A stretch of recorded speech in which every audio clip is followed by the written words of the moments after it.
Kita awali dengan pertanyaan yang datang dari Zahro. Pak Am, saya bingung menghadapi kehidupan yang serba didesak oleh orang tua yang nyuruh saya segera nikah. Saya mencoba kembalikan lagi sama mereka biar mereka yang mencarikan calon suami buat saya. Tapi malah mereka marah dan bilang, siapa yang akan menjalankan? Tapi setiap ada yang sudah siap menikahi saya, mereka selalu menolak dengan alasan orang itu tidak pantas. Seolah-olah apa yang saya lakukan selama ini salah di mata mereka. Orang tua saya masih suka menanyakan ke dukun atau orang pintar. Saya sudah mengingatkan mereka, tapi mereka malah marah. Apakah salah saya memberikan masukan kepada mereka? Apa yang harus saya perbuat karena saya jadi nggak betah diam di rumah? Ya, untuk Zahro ya, memang ini harus jadi catatan bagi para orang tua yang punya anak gadis atau anak perjaka. Memang mereka seringkali memberikan tekanan kadang-kadang. Cepet atuh cari jodoh ya. Cepat atuh nikah gitu. Padahal kan menikah atau mencari jodoh itu tidak seperti mencari sepatu. Tidak seperti mencari tas dan baju. Yang kita bisa cari di supermarket, kita cari di mall, ukurannya cukup, kita ada duit beli. Itu kan pakaian, itu kan sepatu. Tapi kalau jodoh nggak semudah itu. Oleh sebab itu saya mohon kepada para orang tua yang punya anak gadis, yang punya anak perjaka, walaupun umurnya udah cukup untuk menikah, kehidupannya sudah mapan untuk menikah, tetapi jangan memberikan tekanan untuk segera menikah. Karena yakinlah anak-anak kita juga, kalau umur mereka sudah cukup, materi mereka sudah siap, mereka juga ingin segera menikah. Tapi kan mencari pasangan hidup itu tidak semudah membalikkan tangan.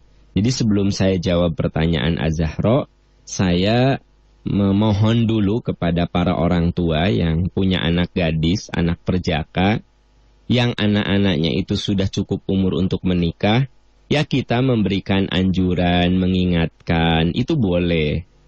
Neng, jangan kerja terus, jangan lupa ya cari jodoh juga.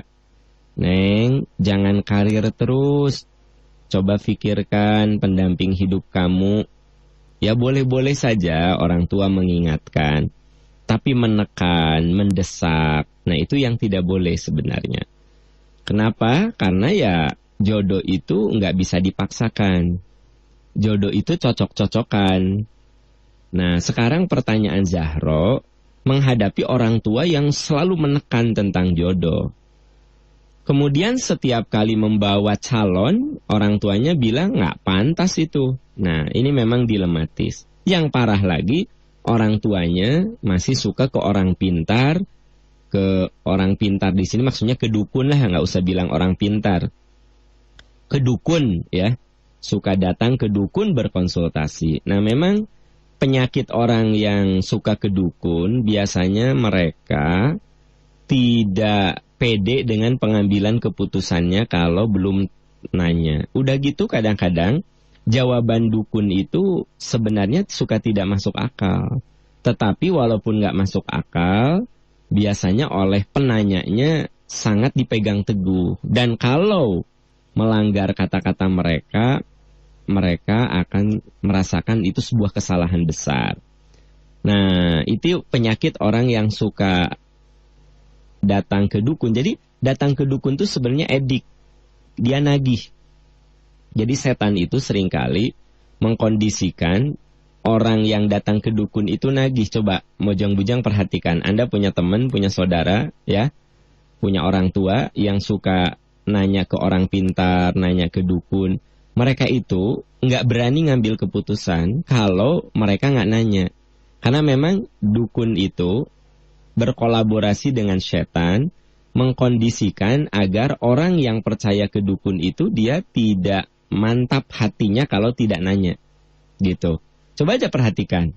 Kalau nggak percaya, perhatikan detil, perhatikan secara jeli bahwa orang yang suka nanya ke dukun, nanya ke orang pintar, dia tidak bisa mengambil keputusan sendiri.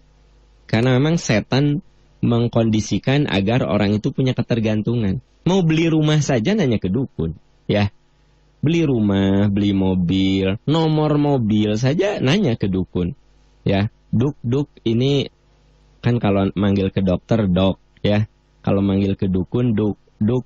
Kalau saya punya nomor mobil ini gimana? Jadi dia nggak pede untuk ngambil keputusan. Jadi memang penyakit orang yang suka datang ke orang pintar, yang suka datang ke dukun, yang suka konsul ke paranormal, setan menanamkan ketergantungan sehingga mereka biasanya tidak bisa mengambil keputusan kecuali harus konsul atau seizin atau serestu dukunnya, gitu.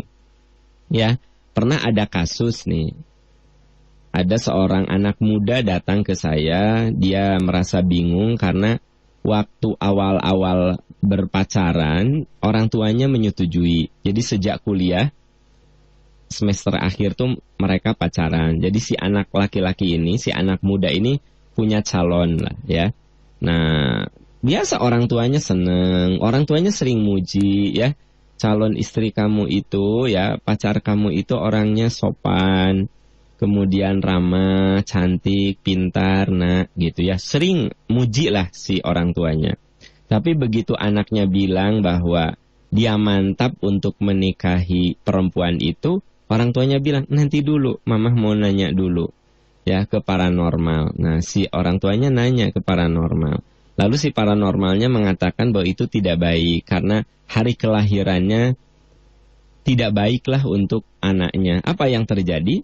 Itu si orang tuanya menjadi tidak suka sama anak perempuan itu dan nyuruh kepada anaknya untuk mencari perempuan lain gitu. Nah, coba Anda bayangkan memang kalau orang itu sudah diperbudak oleh paranormal, sudah diperbudak oleh dukun, itu logika ilmiahnya mandul, bahkan mati gitu ya.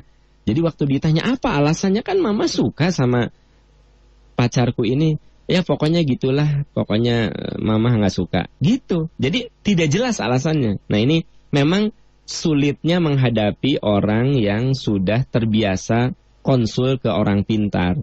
Setan menumbuhkan ketergantungan. Nah, pertanyaan Az-Zahra, salahkah saya ngasih masukan? Ya tidak salah. Dan Anda harus memberikan masukan. Karenanya di dalam surat Luqman ya, ayat 16 dikatakan wa in jahadaka ala an tusyrika bima laysa laka bihi ilmun fala tuti'huma wa shahibhuma fid dunya ma'rufa. Dan apabila kedua orang tuamu atau salah satunya mengajak kepada kemusyrikan, ayat 15 ya, wa in jahadaka ayat 15 surat Luqman, fala tuti'huma, kamu jangan taat, bahkan kamu harus mengingatkan mereka.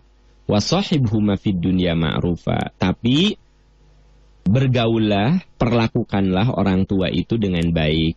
Wattabi' sabila man anaba ilayya, dan ikutilah jalan orang-orang yang kembali kepadaku. Jadi firman Allah kepada anak-anak, kepada kita yang punya orang tua yang memang suka melakukan kemusyrikan, kita tidak boleh taat pada kemusyrikannya. Kemudian kita tetap harus sopan sama mereka. Dan sikap hidup kita adalah wattabi' sabila man anaba ilayya. Ikuti jalan orang-orang yang kembali kepada Allah. Ikuti jalan orang-orang yang benar. Tsumma ilayya marji'ukum fa'unabbi'ukum bima kuntum ta'malun. Kemudian ingatlah, pada akhirnya kamu semua akan kembali kepadaku. Itu yang dijelaskan di surat Luqman ayat 15 ya. Lalu pertanyaan berikut, apa yang harus saya perbuat karena saya jadi nggak betah diam di rumah?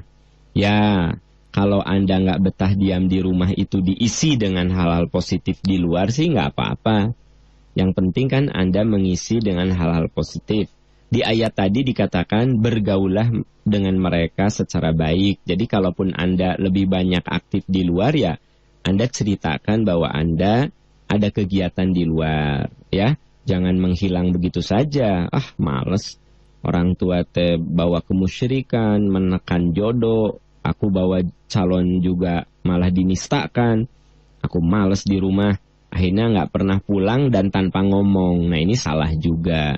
Jadi Anda kasih penjelasan, aku ada kegiatan di kantor, ada kegiatan di luar, begini-begini gitu. Jadi ceritakan saja bahwa Anda memang punya banyak kegiatan. Ya, Anda jadi nggak betah di rumah, wajar-wajar sajalah. Artinya itu hal yang manusiawi, ya.